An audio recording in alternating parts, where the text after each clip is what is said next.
السلام علیکم ورحمۃ اللہ وبرکاتہ، نحمدہ ونصلی علی رسولہ الکریم، اما بعد فاعوذ باللہ من الشیطان الرجیم، بسم اللہ الرحمن الرحیم، رب اشرح لی صدری ویسر لی امری واحلل عقدۃ من لسانی یفقہوا قولی۔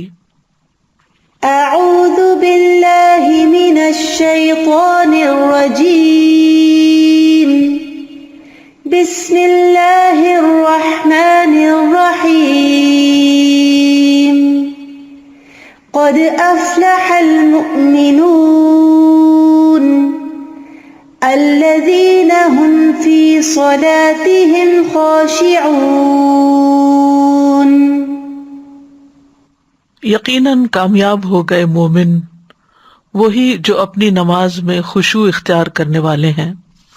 اس دنیا میں انسان طرح طرح کے مسائل میں گھرا ہوا ہے جن کے بارے میں وہ دن رات متفکر رہتا ہے، لیکن حقیقت یہ ہے کہ اس کا سب سے بڑا مسئلہ آخرت میں موت کے بعد کامیابی ہے، لہذا اسے سوچنا چاہیے کہ وہ کامیابی کیسے حاصل کی جائے۔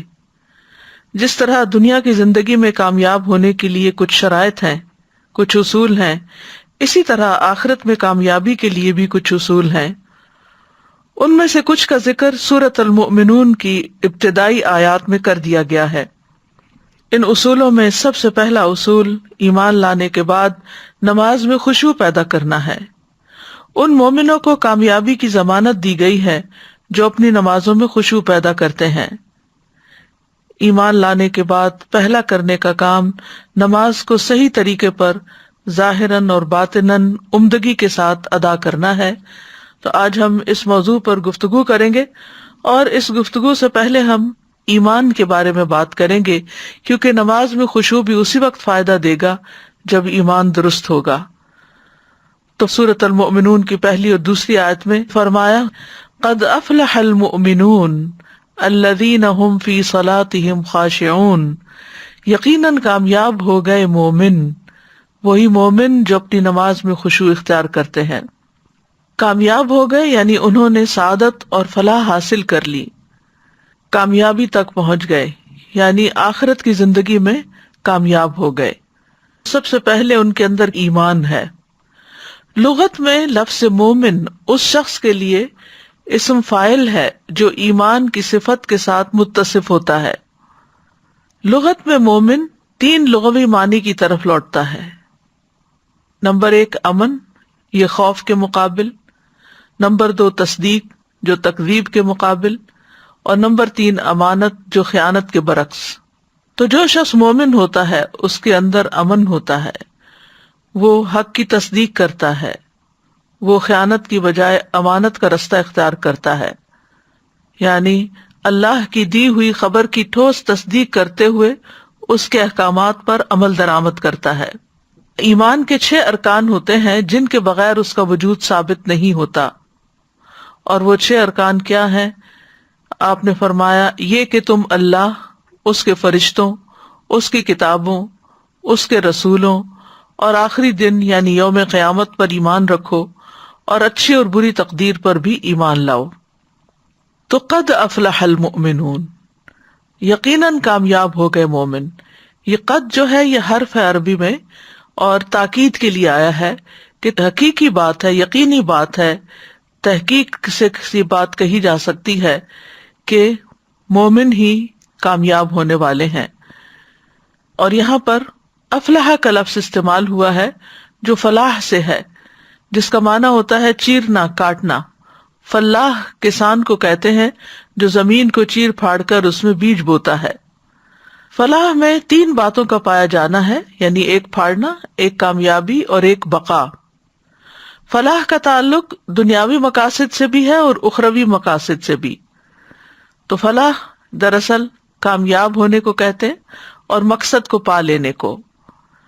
تو شریعت کی نظر میں کامیاب وہ ہے جو دنیا میں رہ کر اپنے رب کو راضی کر لے اور اس کے بدلے میں آخرت میں اللہ کی رحمت اور مغفرت کا مستحق قرار پائے۔ اس کے ساتھ دنیا کی سعادت اور کامرانی بھی میسر آ جائے تو بہت خوب، ورنہ اصل کامیابی تو آخرت ہی کی کامیابی ہے۔ اصل کامیابی کیا ہے؟ سورۃ آل عمران میں اللہ تعالیٰ فرماتے ہیں فَمَنْ زُحْزِحَ عَنِ النَّارِ وَأُدْخِلَ الْجَنَّةَ فَقَدْ فَازَ وَمَا الْحَيَاةُ الدُّنْيَا إِلَّا مَتَاعُ الْغُرُورِ۔ تو جو شخص آگ سے دور کر دیا گیا اور جنت میں داخل کر دیا گیا تو یقیناً وہ کامیاب ہو گیا، اور دنیا کی زندگی تو دھوکے کے سامان کے سوا کچھ نہیں۔ یعنی دنیا میں اگر انسان بڑی بڑی کامیابیاں کوئی بینچ مارک اچیو کر لیتا ہے، کسی منزل تک پہنچ جاتا ہے، تو وہ کامیابی نہیں، وہ تو ایک ظاہری چمک دمک ہے جو چند دن کے بعد بجھ جائے گی۔ حقیقی اور پائیدار اور اصل اور ہمیشہ کی رہنے والی کامیابی تو آخرت ہی کی کامیابی ہے، اور وہ کامیابی ہے کہ انسان جہنم سے بچا لیا جائے اور جنت میں داخل کر دیا جائے۔ نبی صلی اللہ علیہ وسلم نے فرمایا اللہ تبارک و تعالیٰ نے جنت کو پیدا کیا جس کی ایک اینٹ سونے کی تھی، ایک اینٹ چاندی کی تھی اور گارا کستوری کا تھا۔ پھر اللہ تعالیٰ نے اسے کہا کلام کر، اس نے کہا قد افلح المؤمنون، کہ یقیناً فلاح پا گئے مومن۔ فرشتوں نے کہا اے جنت تیرے لیے خوشخبری ہو، تو تو بادشاہوں کا ٹھکانہ ہے۔ تو مومن ہی اللہ کی نگاہ میں بادشاہ ہیں۔ تو حقیقت یہ ہے کہ اس بڑے دن کے عذاب سے بچنا کامیابی ہے۔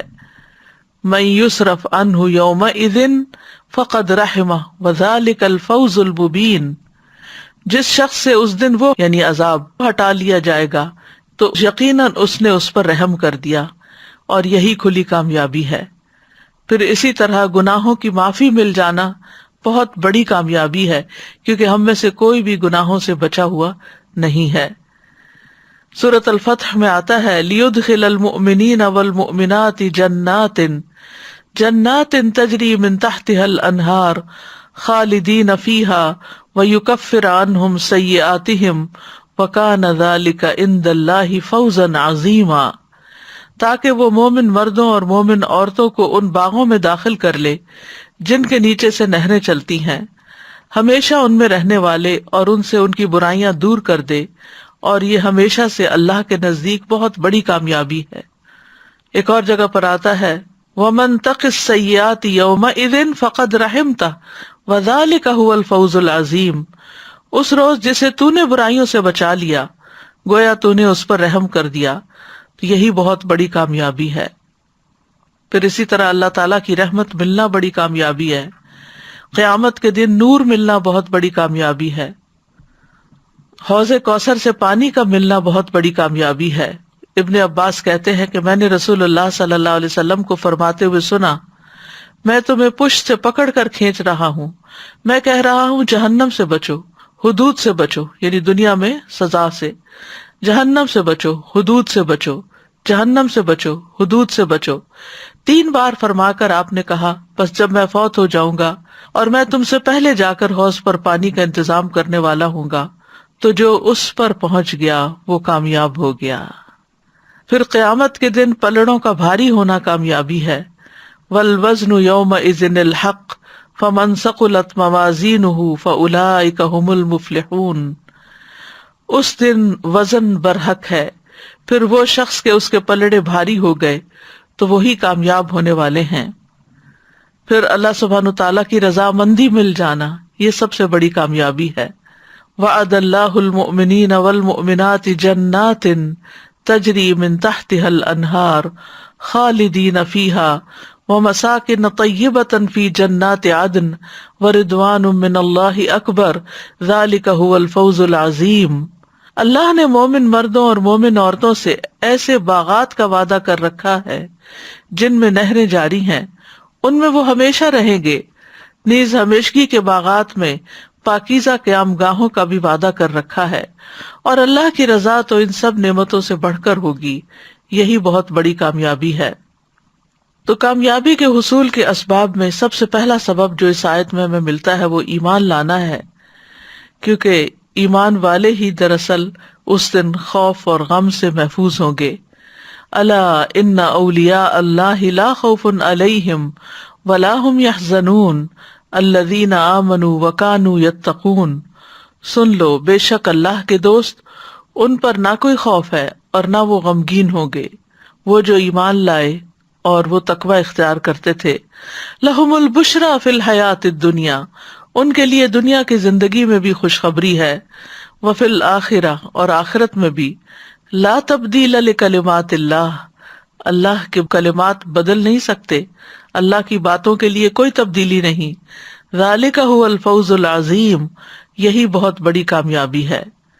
پھر اسی طرح ایمان اور عمل صالح سے کامیابی حاصل ہوتی ہے، اور عمل صالح کو صالح اسی لیے کہا جاتا ہے کہ وہ انسان کی اصلاح کر دیتے ہیں، یعنی جیسے نماز پڑھنا، صدقہ خیرات کرنا، جن چیزوں کو بھی ہم اعمال صالحہ کہتے ہیں، وہ دراصل انسان کو صالح بنا کر انسان کی اصلاح کرتے ہیں، اور جب دنیا میں انسان کی اصلاح ہو جاتی ہے تو وہ دنیا کی کامیابی بھی حاصل کرتا ہے اور نتیجتاً آخرت کی بھی۔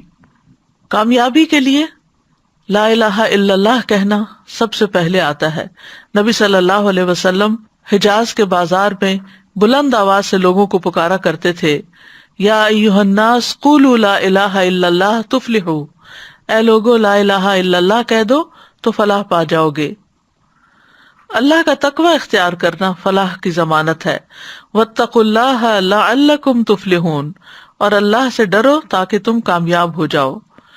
ان للمتقین مفازا، یقیناً متقی لوگوں کے لیے ایک بڑی کامیابی ہے۔ پھر اللہ اور اس کے رسول کی اطاعت کرنا، یہ کامیابی کی ضمانت ہے۔ اللہ سبحانہ تعالیٰ کی طرف سے نازل کردہ نور کی پیروی کرنا، قرآن مجید کی پیروی کرنا، یہ کامیابی کی علامت ہے۔ واتبعوا النور الذی انزل معہ اولئک ھم المفلحون، جو لوگ ایمان لائے اور اسے قوت دی اور اس کی مدد کی، یعنی نبی صلی اللہ علیہ وسلم کی، اور اس نور کی پیروی کی جو اس کے ساتھ اتارا گیا، وہی لوگ فلاح پانے والے ہیں۔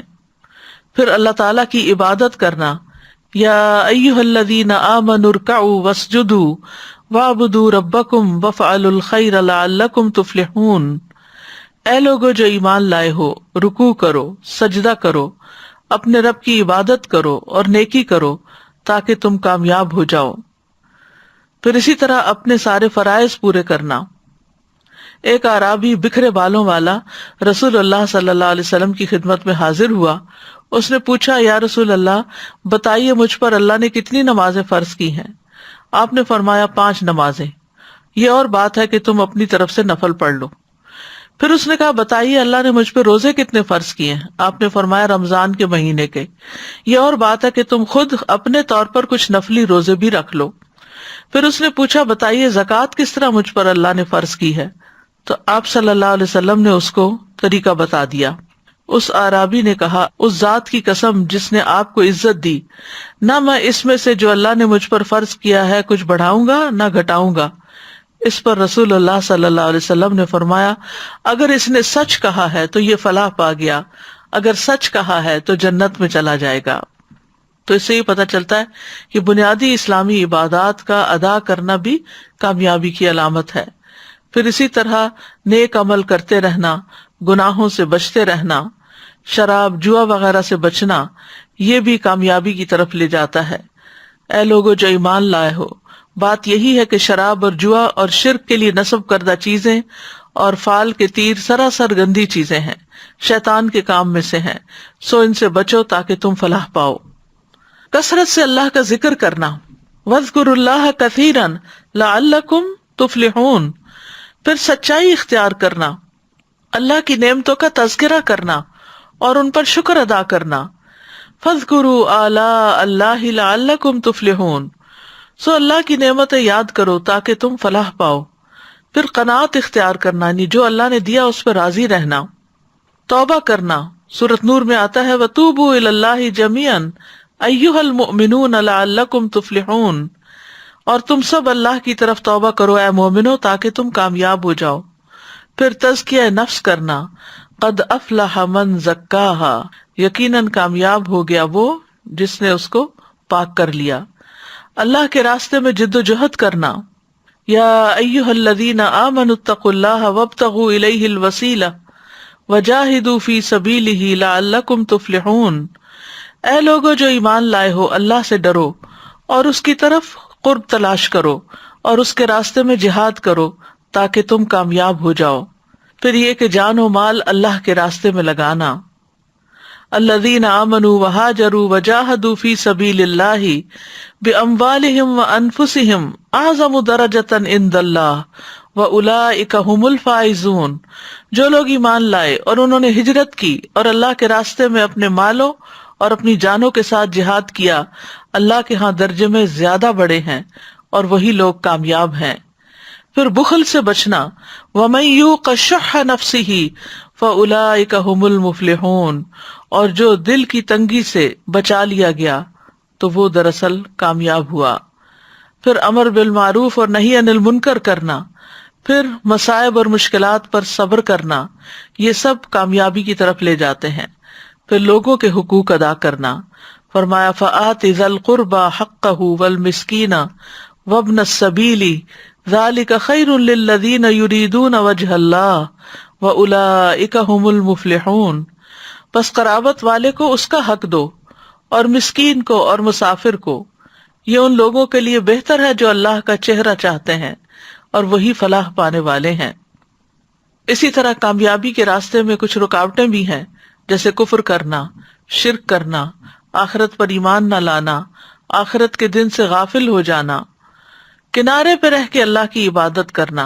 وَمِنَ النَّاسِ مَن يَعْبُدُ اللَّهَ عَلَى حَرْفٍ فَإِنْ أَصَابَهُ خَيْرٌ اطْمَأَنَّ بِهِ وَإِنْ أَصَابَتْهُ فِتْنَةٌ انقلب عَلَى وَجْهِهِ خَسِرَ الدُّنْيَا وَالْآخِرَةَ ذَلِكَ هُوَ الْخُسْرَانُ الْمُبِينُ. اور لوگوں میں سے کوئی وہ ہے جو اللہ کی عبادت ایک کنارے پر کرتا ہے، پھر اگر اسے کوئی بھلائی پہنچ جائے تو اس کے ساتھ مطمئن ہو جاتا ہے، اور اگر اسے کوئی آزمائش پہنچے تو اپنے منہ پر الٹا پھر جاتا ہے. اس نے دنیا اور آخرت کا نقصان اٹھایا، یہی تو صریح خسارہ ہے. پھر اللہ اور اس کے رسول کی نافرمانی کرنا انسان کو نقصان کی طرف لے جاتا ہے. شیطان سے دوستی کرنا، فرمایا وَمَن يَتَّخِذِ الشَّيْطَانَ وَلِيًّا مِّن دُونِ اللَّهِ فَقَدْ خَسِرَ خُسْرَانًا مُّبِينًا. اور جو کوئی شیطان کو اللہ کے سوا دوست بنائے گا تو یقیناً اس نے خسارہ اٹھایا، واضح خسارہ.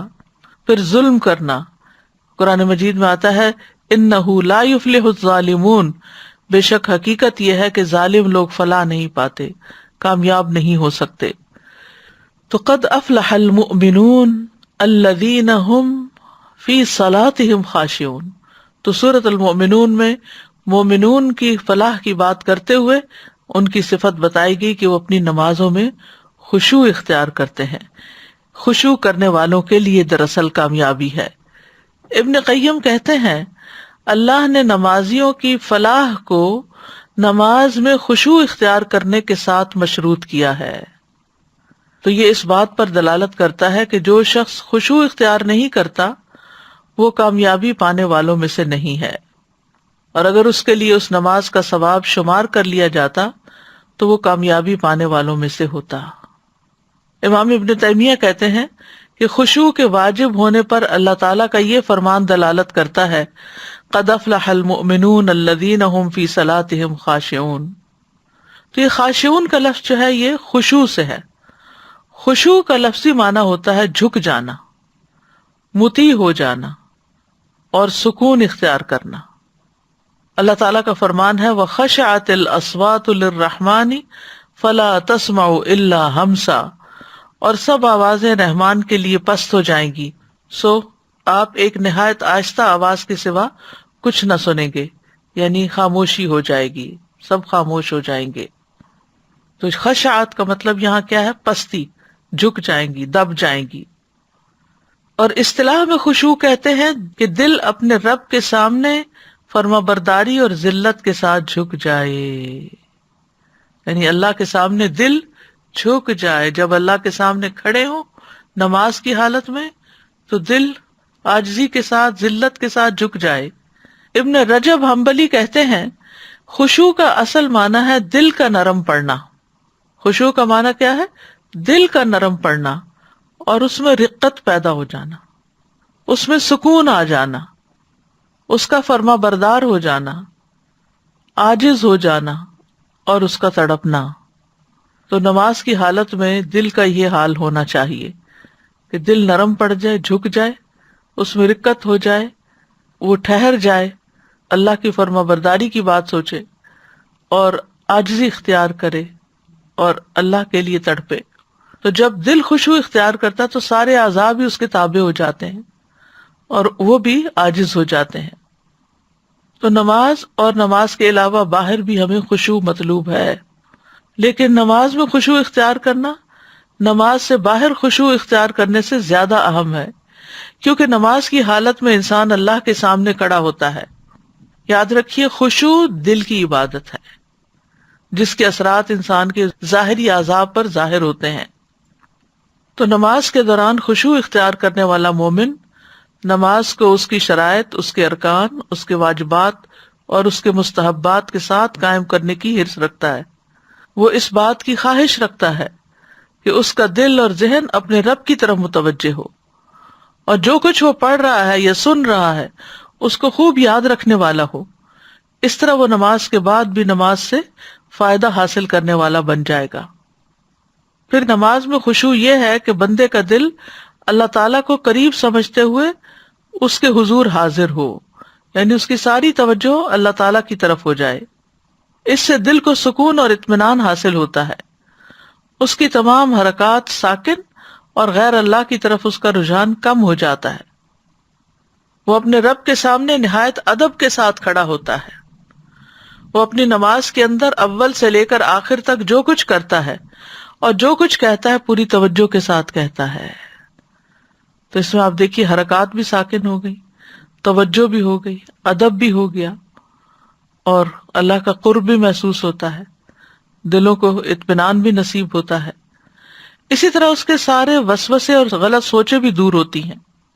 اور نماز کی روح یہی ہے، یعنی یہی وہ مقصد ہے جو بندے کے لیے لکھ دیا گیا ہے.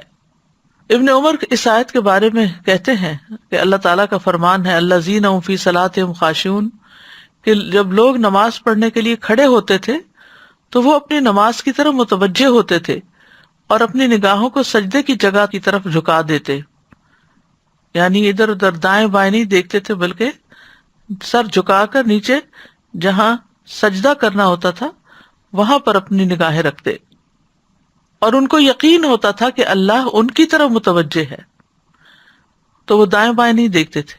جس کو یہ یقین ہو جائے کہ اللہ تعالیٰ اس کی طرف متوجہ ہے تو پھر وہ اللہ کو چھوڑ کر ادھر ادھر نہیں ہو سکتا. لیکن شیطان یہی بات تو بھلوا دیتا ہے، کیونکہ جب تک انسان اللہ کی طرف متوجہ ہوتا ہے اللہ تعالیٰ بھی بندے کی طرف متوجہ ہوتا ہے، اور جب بندہ پھر جاتا ہے تو پھر اللہ تعالیٰ بھی اس سے منہ موڑ لیتے ہیں. اسی طرح یہ بات یاد رہے کہ خشوع سے مراد رونا نہیں ہے. یعنی بعض لوگ سمجھتے ہیں کہ نماز میں خشوع سے مراد رونا دھونا ہے. ٹھیک ہے، اللہ کے ڈر سے رونا آ جائے تو کوئی حرج نہیں. خشوع میں دل متوجہ ہوتا ہے، اعضاء پرسکون ہوتے ہیں. یہ نہیں کہ ہل جل، کبھی پاؤں کی ایڑیاں اٹھا رہے ہیں، کبھی جسم میں کوئی خراش کر رہے ہیں، کبھی دوپٹہ ٹھیک کر رہے ہیں، کبھی آگے پیچھے ہو رہے ہیں. بعض لوگ ہل ہل کے نماز پڑھ رہے ہوتے ہیں، تلاوت بھی کر رہے ہوتے ہیں اور ساتھ ہل رہے ہوتے ہیں، آگے پیچھے کو ہل رہے ہوتے ہیں. تو یہ جائز نہیں ہے. نماز میں اگر آپ قرات کریں، آپ حافظ ہیں یا نہیں بھی، تو جتنی بھی قرات کریں سکون کے ساتھ کریں. یعنی اصل خشوع کیا ہے؟ سکون، اور پھر دل کا اللہ کی طرف متوجہ ہو جانا، اور اس بات کا ذہن میں یقین رکھنا کہ ہم اللہ کے سامنے کھڑے ہیں، اپنے رب سے سرگوشیاں کر رہے ہیں. نماز خشوع کے بغیر ایسی ہے جیسے روح کے بغیر جسم ہو.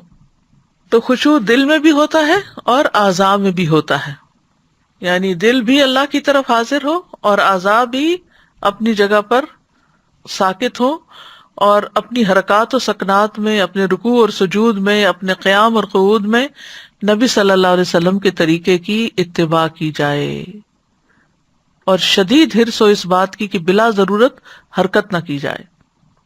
بلا ضرورت حرکت نہ کی جائے، یہ بہت اہم ہے.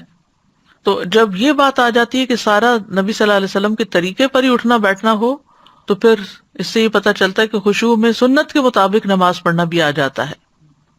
عمر رضی اللہ عنہ جب کسی آدمی کو دیکھتے کہ وہ نماز میں اپنی گردن نیچے جھکا رہا ہے تو آپ اس کی گردن پر کوڑا مارتے اور اسے کہتے افسوس تجھ پر، خشوع تو دل میں ہوتا ہے. یعنی بہت زیادہ سر جھکا کے کھڑے ہو جانا، یعنی ایک تو نا نگاہوں کا جھکا ہونا، گردن سیدھی ہے لیکن نگاہیں جھکی ہوئی ہیں، اور ایک یہ ہے کہ سر جھکا لینا کھڑے ہو کر. تو وہ کہتے کہ خشوع دل میں ہے، اور سعید بن مسیب نے ایک آدمی کو دیکھا، وہ اپنی نماز میں اپنی داڑھی سے کھیل رہا تھا، یعنی بالوں کو خارش وارش کر رہا تھا. تو انہوں نے کہا اگر اس کے دل میں خشوع ہوتا تو اس کے اعضاء میں بھی ہوتا، پھر اس کے ہاتھ بھی ایک جگہ ساکت ہوتے. خشوع کی ہمارے دین میں بہت اہمیت ہے. قرآن مجید میں خاشعین کی تعریف کی گئی ہے. سورۃ الانبیاء میں انبیاء کی صفت بتائی گئی، وَيَدْعُونَنَا رَغَبًا وَرَهَبًا وَكَانُوا لَنَا خَاشِعِينَ، اور وہ ہمیں رغبت اور خوف سے پکارتے تھے، یعنی پیغمبر، حالانکہ وہ اللہ کے چنے ہوئے نیک بندے تھے، معصوم بندے، لیکن پھر بھی ان کے اندر ڈر تھا اللہ کا، اور وہ ہمارے ہی لیے عاجزی کرنے والے تھے. سورۃ بنی اسرائیل میں آتا ہے وَيَخِرُّونَ لِلْأَذْقَانِ یبکون ویزیدہم خشوعا، وہ ٹھوڑیوں کے بل گر جاتے ہیں، روتے ہیں، اور وہ قرآن انہیں عاجزی میں زیادہ کر دیتا ہے. خشوع کرنے والوں پہ نماز بھاری نہیں ہوتی کیونکہ ان کا دل نماز میں لگا ہوا ہوتا ہے. وَاسْتَعِینُوا بِالصَّبْرِ وَالصَّلَاةِ وَإِنَّهَا لَكَبِیرَةٌ إِلَّا عَلَى الْخَاشِعِينَ، اور صبر اور نماز کے ساتھ مدد طلب کرو، اور بلا شبہ وہ یقیناً بہت بڑی ہے، بہت بھاری ہے، مگر خشوع کرنے والوں پر نہیں. خشوع ایمان لانے کی علامت ہے. الم یأن للذین آمنوا ان تخشع قلوبہم لذکر اللہ وما نزل من الحق، کیا ان لوگوں کے لیے جو ایمان لائے وہ وقت نہیں آیا کہ ان کے دل اللہ کی یاد کے لیے اور اس حق کے لیے جھک جائیں جو نازل ہوا. پھر یہ کہ خشوع کرنے والے سے اللہ کا وعدہ بھی ہے. رسول اللہ صلی اللہ علیہ وسلم نے فرمایا اللہ تعالیٰ نے 5 نمازیں فرض کی ہیں، جو ان کے لیے اچھی طرح وضو کرے گا اور انہیں ان کے وقت پر ادا کرے گا اور ان کے رکوع پوری طرح ادا کرے اور ان میں خشوع کا خیال رکھے، تو اس کے لیے اللہ کا وعدہ ہے کہ اللہ تعالیٰ اس کی مغفرت فرمائے گا، اور جو ایسا نہیں کرے گا اس کے لیے اللہ کا کوئی وعدہ نہیں ہے، اگر چاہے تو اسے بخش دے اور چاہے تو عذاب دے. اللہ تعالیٰ ہمیں بخش دے. پھر نماز کے حسن اور خوبصورتی کے لحاظ سے اس کا اجر ہوتا ہے، یعنی خشوع نماز کو خوبصورت بناتا ہے، لہذا جیسا خشوع ہوگا ویسا ہی اجر ہوگا. عمار بن یاسر کہتے ہیں میں نے رسول اللہ صلی اللہ علیہ وسلم کو فرماتے ہوئے سنا کہ آدمی نماز پڑھ کر اس حال میں لوٹتا ہے کہ کبھی اس کے لیے اس نماز کا 10واں حصہ، 9واں حصہ، 8واں حصہ، 7واں حصہ، 6واں حصہ، 5واں حصہ، 4تھا حصہ، 1/3 حصہ یا آدھا حصہ اجر لکھ لیا جاتا ہے. یعنی کسی کو بہت تھوڑا ملتا ہے اور کسی کو زیادہ. حضور قلبی سے پڑھی گئی نماز کا بدلہ جنت ہے. آپ نے فرمایا جو شخص اچھی طرح وضو کرے پھر 2 رکعت ادا کرے جس میں اپنے دل اور اپنے چہرے کو پوری طرح متوجہ رکھے تو ایسے شخص کے لیے جنت واجب ہو جائے گی. لیکن آپ صلی اللہ علیہ وسلم نے اس بات سے بھی خبردار کیا کہ سب سے پہلے خشوع ہی اٹھے گا امت سے. نبی صلی اللہ علیہ وسلم نے فرمایا سب سے پہلی چیز جو امت سے اٹھائی جائے گی وہ خشوع ہے. وہ زمانہ بھی آئے گا کہ تمہیں ان میں ایک بھی خشوع کرنے والا آدمی نظر نہ آئے گا. یعنی آپ رائٹ لیفٹ دیکھیں نمازیوں کو، کسی کے اندر خشوع نہیں ہوگا. اللہ سبحانہ وتعالی ہمیں اس سے محروم نہ کرے. شیطان دراصل نماز میں حائل ہو کر خشوع ختم کر دیتا ہے. عثمان بن ابو العاص سے روایت ہے کہ انہوں نے نبی صلی اللہ علیہ وسلم کی خدمت میں حاضر ہو کر عرض کیا اے اللہ کے رسول، بے شک شیطان میرے اور میری نماز اور میری قرات کے درمیان حائل ہوتا ہے اور اسے مجھ پر خلط ملط کر دیتا ہے. تو آپ نے فرمایا یہ وہ شیطان ہے جسے خنزب کہا جاتا ہے.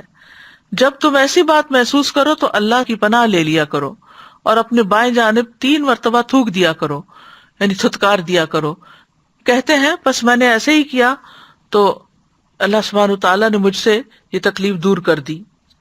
شیطان دراصل وسوسوں اور خیالات میں الجھا کر، دنیا کی باتیں، پریشانیاں یاد دلا کر نماز کو خراب کرتا ہے. ابن قیم کہتے ہیں کہ بغیر خشوع اور توجہ کے نماز ایسے جسم کی مانند ہے جو جسم مردہ ہو اور اس میں روح نہ ہو.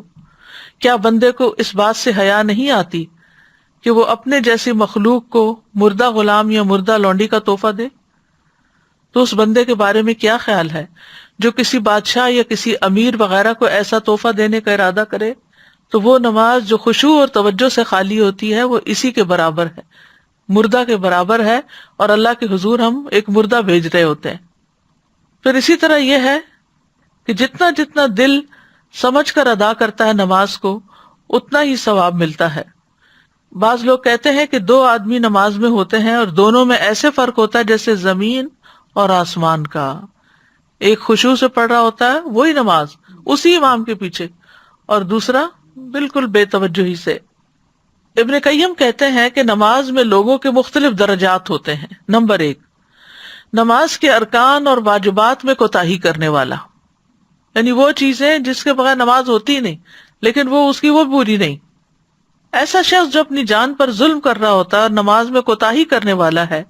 اور یہ وہ شخص ہے جو وضو میں اور نماز کے اوقات اور اس کی حدود اور ارکان میں کمی کرتا ہے، یعنی ڈھنگ سے وضو نہیں کرتا، کچھ حصہ خشک رہ جاتا ہے یا پرواہ نہیں کرتا کہ وضو ہے یا نہیں. نمبر 2، نماز کے ظاہری ارکان کی حفاظت کرنے والا. دوسرا وہ شخص ہے جو نماز کے اوقات کی اور اس کی حدود کی اور اس کے ظاہری ارکان کی اور وضو کی حفاظت کرتا ہے، لیکن وہ اپنے نفس میں آنے والے وسوسوں کے ساتھ جہاد کرنے کو ضائع کر دیتا ہے، یعنی اپنے نفس کے ساتھ جو ہے وہ نہیں پوری طرح قابو پا سکتا، تو وہ سوچوں اور وسوسوں میں کھو جاتا ہے. یعنی بعض لوگ وضو پرفیکٹ کریں گے، ان کے سارے جو ریچولز ہیں نماز کے پورے پورے ادا کریں گے، لیکن دل ان کا الجھا ہوا ہوگا ادھر ادھر دنیا کی باتوں میں. نمبر 3، نماز کے ارکان کی حفاظت کے ساتھ نفس کے ساتھ جہاد کرنے والا. تیسرا شخص جو اپنی نماز کی حدود اور اس کے ارکان کی حفاظت کرتا ہے اور وسوسوں اور سوچوں کو دور کرنے میں اپنے نفس کے ساتھ جہاد کرتا ہے، تو وہ اپنے دشمن کے ساتھ جہاد کرنے میں مشغول ہوتا ہے تاکہ اس کا دشمن اس کی نماز کو چوری نہ کر لے.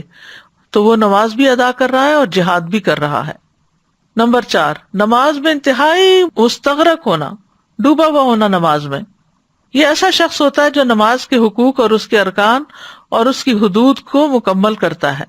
اس کا دل نماز کی حدود کی حفاظت کرنے میں غرق ہوتا ہے تاکہ وہ نماز سے کسی چیز کو ضائع نہ کر دے، یعنی اس کے ارکان بھی پورے ہوتے ہیں اور دل کی حفاظت بھی کر رہا ہوتا ہے. بلکہ اس کا پورا ارادہ یہ ہوتا ہے کہ وہ نماز کو اسی طرح قائم کرے جیسے کہ اس کو قائم کرنی چاہیے اور اس کی تکمیل کرے. تو اس کا دل نماز کو قائم کرنے میں اور رب تبارک و تعالیٰ کی عبودیت میں مصروف اور مشغول ہوتا ہے. 5واں شخص، اور یہ اعلیٰ درجہ کا ہے، دل سے دیکھتے ہوئے اللہ کو نماز پڑھنا، کأنک تراہ. یہ وہ شخص ہے کہ جب وہ نماز کے لیے کھڑا ہوتا ہے تو وہ اس چوتھے شخص کی طرح ہی کھڑا ہوتا ہے، لیکن اس کے ساتھ ساتھ وہ اپنے دل کو پکڑ کر اپنے رب عز و جل کے سامنے رکھ دیتا ہے اور وہ اپنے دل سے اپنے رب کو دیکھ رہا ہوتا ہے.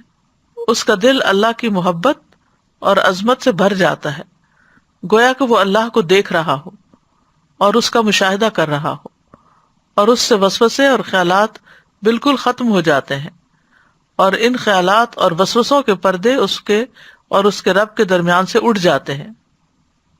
بس یہ آدمی نماز کے لحاظ سے دیگر لوگوں سے اتنا افضل اور عظیم ہے جیسا کہ آسمان اور زمین میں فرق ہے. یہ اس وجہ سے ہے کہ یہ شخص نماز میں اپنے رب عز و جل کے ساتھ مصروف ہوتا ہے. اب وہ ان کا انجام بھی بتاتے ہیں. پہلی قسم کے لوگوں کو ایسی نماز پڑھنے کے باوجود بھی سزا دی جائے گی جنہوں نے اپنے وضو وغیرہ اور شرائط کا لحاظ نہ رکھا. دوسری قسم کے لوگوں کا محاسبہ کیا جائے گا.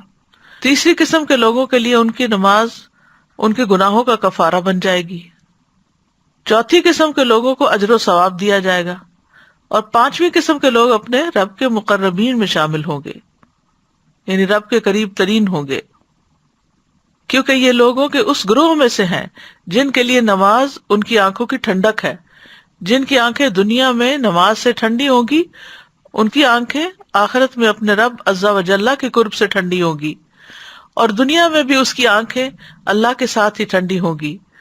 اور جس کی آنکھیں اللہ کی ہستی کے ساتھ ٹھنڈی ہو تو ہر آنکھ اس سے ٹھنڈی ہوتی ہے. بہت گہری بات کی انہوں نے کہ جس کا اپنے رب سے تعلق بہترین ہو اسے دیکھ کر دوسرے بھی خوش ہو جاتے ہیں، ان کے دلوں میں بھی ایک سکون آتا ہے. یعنی جو اپنے رب کے ساتھ پرسکون ہوتا ہے پھر لوگوں کے لیے بھی سکون کا باعث ہے. اور جس کی آنکھیں اللہ کی ذات کے ساتھ ٹھنڈی نہ ہو تو اس کا نفس دنیا کے غموں میں ٹکڑے ٹکڑے ہو جاتا ہے. اب ہے خشوع کے کچھ فائدے. نماز میں خشوع فلاح کی طرف رہنمائی کرتا ہے. خشوع اللہ عز و جل کے ڈر اور خوف کا وارث بنا دیتا ہے. یہ ایمان اور حسن اسلام کے مظاہر میں سے ایک ہے. یہ انسان کی اصلاح اور اس کی استقامت کی دلیل ہے. یہ اللہ کی عبودیت کا اعلان ہے اور اللہ کے سوا کو چھوڑ دینا ہے. خشوع نظروں کی حفاظت اور پہلو جھکانے اور لوگوں کو انکساری کی طرف لے جاتا ہے. اس کے گناہ کم ہو جاتے ہیں، اجر بڑھ جاتا ہے، عذاب اور برے انجام سے نجات مل جاتی ہے، جنت کے ساتھ کامیابی کی بشارت ملتی ہے. خشوع والوں کے قیامت کے دن بلند درجات ہوں گے. خشوع دل سے سختی کو دور کر دیتا ہے. جس کے دل نے خشوع اختیار کیا شیطان اس کے قریب نہیں آتا. اب ہے کیسے خشوع پیدا کریں. خشوع پیدا کرنے کے اسباب کیا ہیں؟ نمبر 1، ظاہری اسباب، جگہ کی صفائی. جیسے کہ ابراہیم علیہ السلام کو اللہ تعالیٰ نے فرمایا تھا وَطَهِّرْ بَيْتِيَ لِلطَّائِفِينَ وَالْقَائِمِينَ وَالرُّكَّعِ السُّجُودِ، میرے گھر کو صاف رکھو طواف کرنے والوں کے لیے، قیام کرنے والوں کے لیے، رکوع سجدہ کرنے والوں کے لیے. مساجد کو صاف رکھا جائے تاکہ نمازی جب نماز پڑھنے کے لیے آئیں تو ان کا خشوع متاثر نہ ہو. لباس میں سادگی ہو، ایسا لباس جو انکمفرٹیبل ہو، یعنی اگر آپ نے ٹائٹ پینٹ پہنی ہوئی ہو تو آپ کی کمر پوری طرح جھکتی ہی نہیں، رکوع کے اندر ٹیڑھی رہتی ہے، اور پھر جب رکوع میں نہیں جھکتی تو پھر سجدہ بھی پراپر طریقے سے نہیں ہوتا، اور اگر اوپر کچھ نہ پہنا ہوا ہو تو ویسے ہی سطر کو نہیں ڈھانکتی. یعنی ایسے تنگ لباس جو ہیں ان میں نماز نہیں پڑھنی چاہیے. جس جگہ نماز گھر میں پڑھی جا رہی ہے وہاں کوئی نماز سے مشغول کرنے والی چیزیں نہیں ہونی چاہیے. نمازی پہ لازم ہے کہ اپنی نماز میں خشوع اختیار کرے اور ہر اس چیز سے بچے جو اسے غافل کر سکتی ہے. جیسے مسجد میں بہت زیادہ زیب و زینت اور نقش و نگار وغیرہ کیا جاتا ہے، ایسے ہی بعض لوگ گھروں کے اندر بھی بہت نقش و نگار اور ہر دیوار پہ پینٹنگز اور ایسی ایسی چیزیں لگا کے رکھتے ہیں کہ جو انسان کی توجہ نماز سے ہٹا دیتی ہے. ماحول سے تصویروں والی چیزوں کو دور کرنا. انس رضی اللہ عنہ سے روایت ہے کہ حضرت عائشہ کے پاس ایک پردہ تھا جسے انہوں نے گھر کے ایک طرف لٹکا رکھا تھا. نبی صلی اللہ علیہ وسلم نے اسے دیکھ کر فرمایا ہمارے سامنے سے یہ پردہ ہٹا دو کیونکہ اس کی تصویریں مسلسل میری نماز میں سامنے آتی رہی ہیں. ایسے نقش و نگار، ایسی چیزیں جو آپ کی نماز میں آپ کو ڈسٹریکٹ کریں ان کو وہاں سے ہٹا دینا چاہیے. اسی طرح لغو، بے مقصد چیزیں بھی نماز کی جگہوں سے دور ہٹا دینی چاہیے. ایک اور موقع پر آپ نے فرمایا جب میں بیت اللہ میں داخل ہوا تھا تو میں نے مینڈے کے 2 سینگ وہاں دیکھے تھے. میں تمہیں یہ کہنا بھول گیا تھا کہ انہیں ڈھانپ دو، لہٰذا اب جا کر انہیں ڈھانپ دینا، کیونکہ بیت اللہ میں کسی ایسی چیز کا ہونا مناسب نہیں جو نمازی کو مشغول کر دے. سفیان نے کہا کہ وہ دونوں سینگ بیت اللہ ہی میں رہے. جب بیت اللہ کو آگ لگی تو وہ بھی جل گئے. پھر نماز میں سترے کا اہتمام کرنا، اس سے بھی خشوع پہ فرق پڑتا ہے. رسول اللہ صلی اللہ علیہ وسلم نے فرمایا نماز میں سترا رکھا کرو اگرچہ وہ تیر ہی کیوں نہ ہو. پھر گفتگو کرنے والے اور سونے والے کے پیچھے نماز نہ پڑھنا، یعنی بالکل کوئی آپ کے ساتھ یا سامنے سو رہا ہے تو پھر وہ ریلیکسنگ موڈ میں ہے تو آپ بھی اسے دیکھ کر ریلیکس ہوتے رہیں گے، اور اگر کوئی باتیں کر رہا ہے تو آپ کی ساری توجہ باتوں کی طرف چلی جائے گی تو مقصد فوت ہو جائے گا. کھانے اور قضاء حاجت کی موجودگی میں نماز نہ پڑھنا، کھانوں کی خوشبوئیں آ رہی ہوں یا انسان کو ٹوائلٹ میں جانے کی ضرورت ہو تو اس وقت انسان نماز نہ شروع کر دے. پھر نیند کے غلبے میں نماز نہ پڑھی جائے. نبی صلی اللہ علیہ وسلم نے فرمایا جب نماز پڑھتے وقت تم میں سے کسی کو اونگ آ جائے تو اسے سو جانا چاہیے یہاں تک کہ اس سے نیند کا اثر ختم ہو جائے، اس لیے کہ جب تم میں سے کوئی شخص نماز پڑھتا ہے اور وہ اونگ رہا ہوتا ہے تو وہ نہیں جانتا کہ وہ مغفرت طلب کر رہا ہے یا اپنے آپ کو کوئی بد دعا دے رہا ہے. پھر اسی طرح اگر کوئی اور ضروری حاجت ہو، کوئی بچہ رو رہا ہو، کوئی دروازے پر کھڑا ہو تو بہتر یہ ہے کہ پہلے وہ کام کر لیے جائیں پھر نماز شروع کی جائے. پھر کچھ باطنی اسباب بھی ہیں خشوع پیدا کرنے کے. یاد رکھیے کہ نماز نفس کے ساتھ ایک معرکہ ہے، گویا آپ ایک کشتی لڑ رہے ہیں کسی سے. اپنے آپ کو شعور دلانا چاہیے کہ یہ لمحات سب سے قیمتی لمحات ہیں ہماری زندگی میں، بہترین عبادت ہے. حدیث میں آتا ہے تمہارا نفس کہتا ہے جلدی کرو جلدی کرو جلدی کرو، لیکن ہمیں اس کی نہیں ماننی چاہیے. پھر اسی طرح نماز کی قدر پہچاننی چاہیے، اس سے پھر نماز کا حق ادا کرنے کو دل چاہے گا۔ جب مسلمان اپنے رب کی قدر اور اس کے چہرے کے جلال اور اس کی سلطنت کی عظمت کی تعظیم کرتا ہے تو اسے نماز کی عظیم قدر حاصل ہو جاتی ہے۔ یعنی جب انسان اپنے رب کی قدر کرتا ہے، اپنے رب کی عظمت کو پہچانتا ہے، تو پھر جب اس کے سامنے اس احساس کے ساتھ جھکتا ہے تو واقعی نماز میں روح آ جاتی ہے۔ پھر یہ کہ نماز کے لیے تیاری کرنی چاہیے۔ جب اذان ہو جائے تو اس کے بعد نماز ہی کے کاموں کے لیے مشغول ہو، وضو کرے، جگہ بنائے اور اللہ کی طرف متوجہ ہو جائے، کیونکہ اگر آپ ہنسی مذاق کرتے ہوئے نماز کی طرف آئیں گے تو آپ صحیح طور پر پھر خشوع کا حق ادا نہیں کر سکتے۔ پھر نماز کی حکمتوں کو سمجھا جائے، نماز کا ترجمہ آنا چاہیے، پھر ایک ایک سٹیپ پر اس کی حکمت پر غور کریں۔ مثلا تکبیر تحریمہ کہتے ہیں اللہ اکبر، کہ آپ اللہ کی بڑائی بیان کر رہے ہیں۔ وسع کرسیہ السماوات والارض، اس کی کرسی آسمان اور زمین کو سمائے ہوئے ہے، آپ بہت بڑے رب کے آگے جھکے ہیں۔ پھر دعا استفتاح، اس میں بھی اللہ تعالیٰ کی تعریف کرتے ہیں آپ۔ پھر رکوع، پشت اور چہرے کو اللہ کے لیے جھکانے کے ساتھ ساتھ عاجزی کا اظہار بھی ہوتا ہے۔ پھر سجدہ کرنا، اور سجدے میں تسبیحات کے علاوہ چونکہ دعائیں قبول ہوتی ہیں اس لیے زیادہ سے زیادہ دعائیں مانگ لینا۔ پھر اپنے نفس کو بار بار آہستگی کی طرف لانا، تیز نماز نہ پڑھنا۔ پھر ہے اپنے نفس کو یاد دلانا کہ وہ اپنے رب کے سامنے کھڑا ہے۔ پھر یہ کہ اللہ سے ملاقات کا احساس اپنے اندر زندہ کرنا۔ پھر یہ کہ اللہ کی قدرت کو سوچنا۔ پھر اسی طرح اللہ کی عظمت کے بارے میں سوچنا، دل کو دنیا کے خیالات سے خالی کر دینا، دنیا کے حقیر پن کے بارے میں سوچنا، اپنی موت کو یاد رکھنا۔ پھر رب کی معرفت حاصل کرنا، کیونکہ نماز رب کے ساتھ مناجات ہے۔ نمازی اپنے رب سے سرگوشیاں کرتا ہے، اس کے لیے عمدگی سے پڑھنا زیادہ اچھا ہوتا ہے۔ پھر قرآنی آیات اور دعاؤں کو تدبر سے پڑھنا، ہر آیت پر رکنا، قرآن کو ٹھہر ٹھہر کر پڑھنا اور آواز کو خوبصورت بنانا، یہ ساری چیزیں خشوع پیدا کرنے کے لیے ہیں۔ قرآنی آیات کے مطابق ان کا جواب بھی دینا۔ پھر اطمینان اور سکون سے ہر رکن ادا کرنا، نگاہیں سجدے کی جگہ پر رکھنا، نماز میں ادھر ادھر دیکھنے سے بچنا، آنکھیں بند کر کے نماز نہ پڑھنا۔ کچھ لوگوں کا طریقہ یہ ہوتا ہے کہ نماز پہ کھڑے ہوتے ہیں تو ساتھ ہی آنکھیں بند کر لیتے ہیں، اور جب نماز میں آنکھیں بند کرتے ہیں تو پھر کیا ہوتا ہے، نیند ہی آتی یا سستی آ جاتی۔ پھر دوران نماز سجدے کی جگہ سے چیزوں کو ہٹانا نہیں، ہاتھ مار کے یا کپڑا ٹھیک نہیں کرنا ہو جا نماز کا، اپنا دوپٹہ بار بار ٹھیک نہیں کرنا۔ پھر خشوع کے لیے دعائیں مانگنا، اللہم انی اعوذ بک من قلب لا یخشع ونفس لا تشبع وعلم لا ینفع ودعوۃ لا یستجاب لها۔ اے اللہ، بے شک میں تجھ سے پناہ مانگتا ہوں ایسے دل سے جو خشوع کرنے والا نہ ہو، ایسے نفس سے جو سیر ہونے والا نہ ہو، اور ایسے علم سے جو نفع دینے والا نہ ہو، اور ایسی دعا سے جو قبول ہونے والی نہ ہو۔